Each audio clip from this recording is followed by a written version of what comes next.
Another important thing that I would like to reflect upon is, in the history of any educational institution, I am going to share 5 things.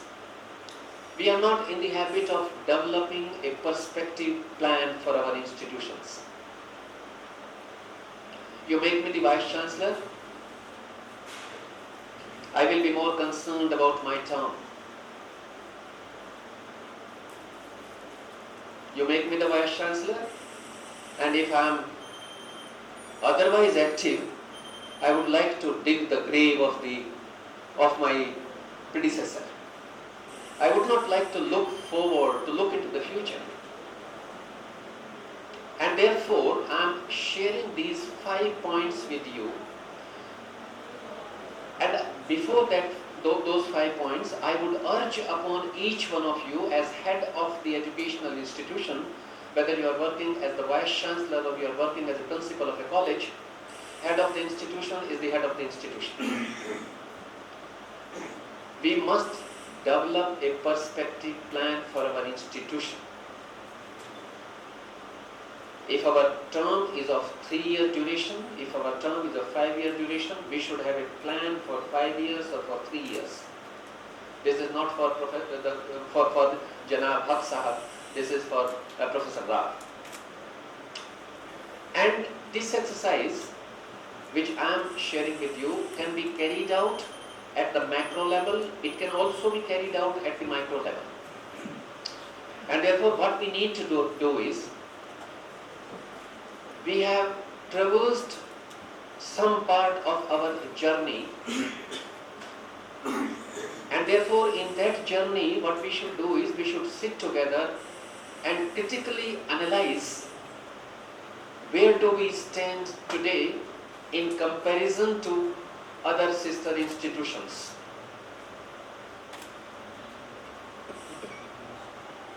And having done that, we should also analyze and identify what is that has worked in our journey and what is that has not worked in our journey. That should be the part of the perspective plan. The third thing is,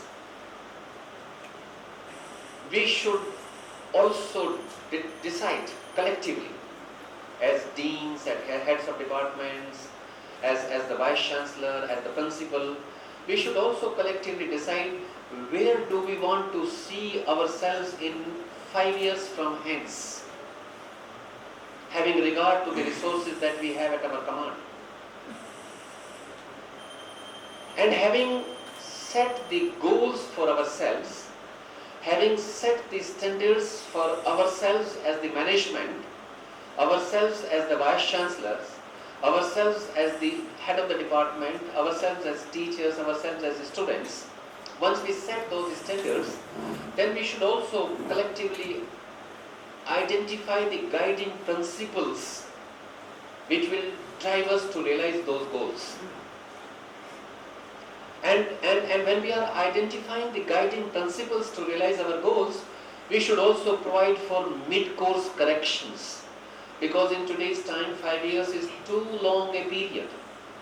The way the education is, the knowledge is exploding, I think we might require mid-course correction during our journey, even when we set up our goal, even when we set up the perspective plan. And I'm going to share only one example with you. For instance, all of us have the responsibility of transmitting knowledge and certifying that knowledge. Now, when we are transmitting the knowledge and certifying that knowledge, we come up with the broad outlines of the curriculum. We prescribe the syllabi as a university. Now we need to look into the curriculum, because curriculum is the heart of quality and excellence in the life of any educational institution. Now our curriculum must commensurate with the recent developments at the global level. There is no point in teaching the course content which is obsolete. And therefore we must have parity with international standards. Because in today's time, when we say that the world has shrunk into a global village, and therefore the responsibility with the educational institutions is to prepare the children for tomorrow. It is not the time, it is not now the earlier time when I will pass with a particular discipline, I will have a degree, I will borrow the notes from Professor Chaudhary, if Professor Chaudhary is retiring, and I will complete my 30 years journey or 35 years journey with those yellow notes which I would have borrowed from Professor Chaudhary. The time has come when we have to upgrade ourselves every day. The internet has created a huge challenge for all of us because the children are going to push us against the wall professionally. The entire information is not correct on the internet. And people like Professor Deka find it extremely hard to convince the patient today. Because when the patient goes to the doctor, after reading that half-baked material from the internet, Professor Deka would find it very hard to dispose him off in 10 minutes or 15 minutes. And therefore his OPT will last until 5 o'clock in the evening, right from 9 o'clock. The curriculum, since I am talking only about the curriculum provides the broad outline, and then underneath the curriculum framework we come up with this syllabi. Each one of us must revisit the existing syllabi in every domain of knowledge. And what does the analysis look for? We should look up for three things. Number one is, does it provide for analytical reasoning? If it does not provide for analytical reasoning, it will not qualify as a discipline. The second important thing which we, whilst revisiting our syllabus, we must look up for is whether it provides for synthetic coordination across the disciplines. And the third thing which we should look up for is whether it has the capacity to create new knowledge in that specific domain of knowledge. If the syllabi does not provide for these three criteria,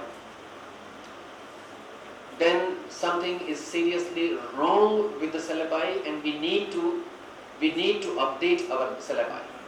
And therefore we must take upon ourselves the responsibility of revisiting our syllabi after each year, and we must we must examine it for its obsolescence.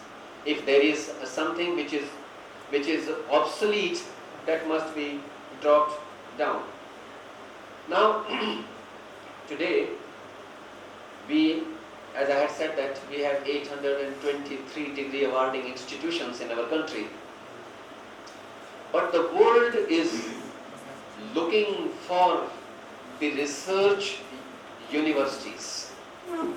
The modern societies cannot live without research universities.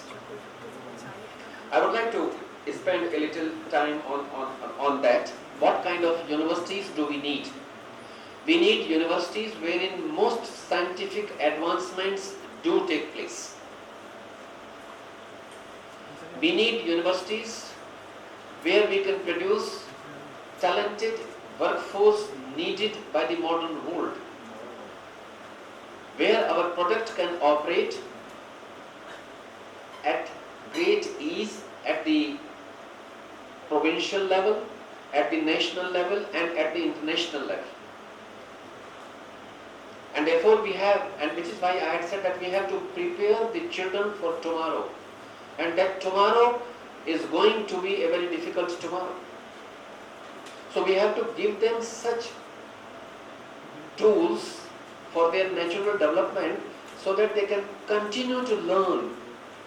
They are groomed in such a manner that they are not caught unaware by the technological advancements. Like most of us were caught when we were invaded by these little machines known as computers.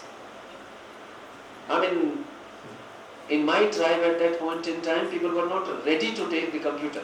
We will have only one computer in the department, and head of the department would look around and try to give the responsibility to an individual, and he would say, no, I can't sit in front of this, mere ko to headache ho jata hai. So most of us were caught unaware. And some of my generation people are still very hesitant, to work on these little machines. So we have to prepare children in such a manner so that they are not caught unaware. They must continue to update themselves. We need universities wherein we can provide inspiring learning and living environment. We need universities which accord utmost significance to inclusive education. Because the surging student population is going to come from diverse backgrounds. They will come from different religious groups, they will come from different ethnic groups, and colleges and universities provide us wonderful opportunity to interact with each other and to learn a great deal by way of interacting with our peer group. What we learn from the books and what we learn by way of interacting with our fellow classmates in the classrooms is far more superior learning for us to make a good human being than that bookish knowledge. I am not undermining the significance of the bookish knowledge, but I am giving more importance to the learning which we learn a great deal by way of interacting with people coming from diversified background. And therefore, I would like to urge upon you that the future lies in inclusive education, and that I have such a diversified population, such multicultural groups in our country. And institutions, let me underline this assertion of mine, institutions which are going to accord utmost significance to equity and excellence will survive, others are not going to survive. Equity and excellence, many people hold different views. They say that if you are going to ensure equity, you can't achieve excellence. But ladies and gentlemen, it is a time-tested theory that talent is evenly distributed in a sizable section of the society. And if talent is evenly distributed in a sizable section of the society, it is the responsibility of we people to identify that talent and to nurture that talent and to transform that talent into a real asset. Language may be a handicap, but that handicap has to be overcome on the campuses of educational institutions. The children who would be coming from uninformed homes may not be very articulate, they may not be very proficient in English language, but then we have the responsibility, rather than ridiculing the children because of their background, I think we have the responsibility of helping them to overcome whatever shortcomings do they have because of their background. We cannot keep on shifting the responsibility. And let me share one thing. We are charged actually that we have been producing tongue-tied children. We also have a notion that those who come from the convent background, they are better, they are more proficient in language. Language is something which can be acquired at any point in time provided there is a determination and there is a will. We need universities wherein teachers and students engage themselves in scholarly discourses, not only in their specific disciplines, but on wider issues of contemporary and historical significance.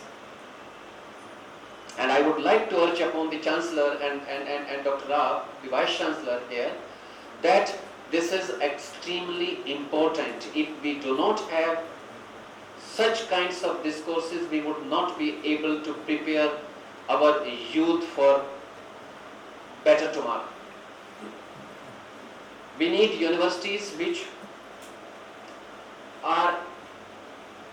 embraces the ideals of connectivity.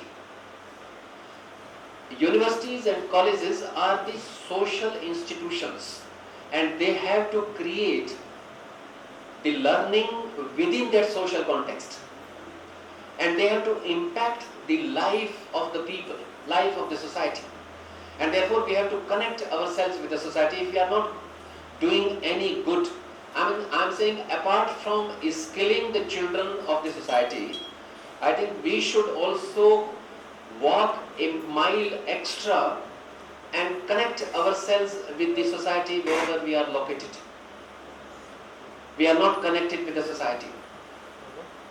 We need universities which can attract the industry. Internationally, you will find that the most outstanding institutions have such kind of linkages with the industry that the industries are setting up their labs on their campuses. Industries are investing hugely in establishing the workshops on the campuses of those institutions. That kind of partnership between university and industry is missing amongst us. Industry is looking towards us for 3-4 things. One, they are looking towards the universities to let them know where they can make gainful investments. Industry is also looking towards the university to carry out research and innovations so that they can provide them the skilled workforce. And therefore, it is extremely necessary for us to involve the industry in a big way when we design our curriculum. I think we should have some experts from the industry whilst designing the curriculum and prescribing the syllabi. Because industry does not know what are we teaching, and we do not know what are the requirements of the industry. So in order to have a symbiotic relationship between these two important organs of the society, it is very, very important for us to have the university and industry partnership. Now, I will like to say something about the characteristics of a research university. We are run down very often that our universities are not figuring in the first 100 or in the first 200 or in the first 50 in the global ranking. I would not like to go into the pros and cons of that, but if something is happening internationally, we cannot turn a blind eye. We'll have to compete. We have to prepare for that. But we need to know that what are the characteristics of a research university. Research university, as I had said, that the modern society cannot live without the research university, and therefore in order to transforming our existing institutions into a research university, we need to know that research universities are very complex institutions. Very complex institutions. Research university cannot be a provincial university, cannot be a national university. Research university has to be truly an international university. It has to be truly a global university. And what does it mean? It means that it should address the global concerns, be it relating to climate change, be it relating to energy, particularly the renewable energy, be it relating to health, particularly the community health, be it relating to the disaster management.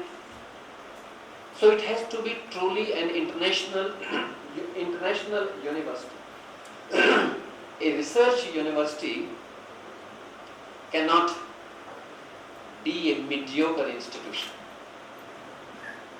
Some people, and I face this question, they say that your sector has survived mediocrity for a very long time. I don't subscribe to that personally. We have institutions of higher learning which are very outstanding institutions. We have average level of institutions and we have below average institutions, and that is the educational scenario all over the world. You go to any developed part of the world, you will find all the three sets of institutions. But we need to increase the number of the research universities. In research universities, the meritocracy takes the precedence. Meritocracy in terms of the recruitment of teachers and meritocracy in the recruitment of students, because these two constituencies are extremely important constituencies in the life of an institution of higher learning. In a research university, the university authorities have to delegate autonomy to the last person in the row. The teacher must be given absolute autonomy in terms of designing the curriculum, prescribing the syllabi, transacting the syllabi, using the appropriate pedagogy, and evolving the means of assessing the student's potential. In a research university, a professor has to be extremely competitive and highly collaborative. If certain facilities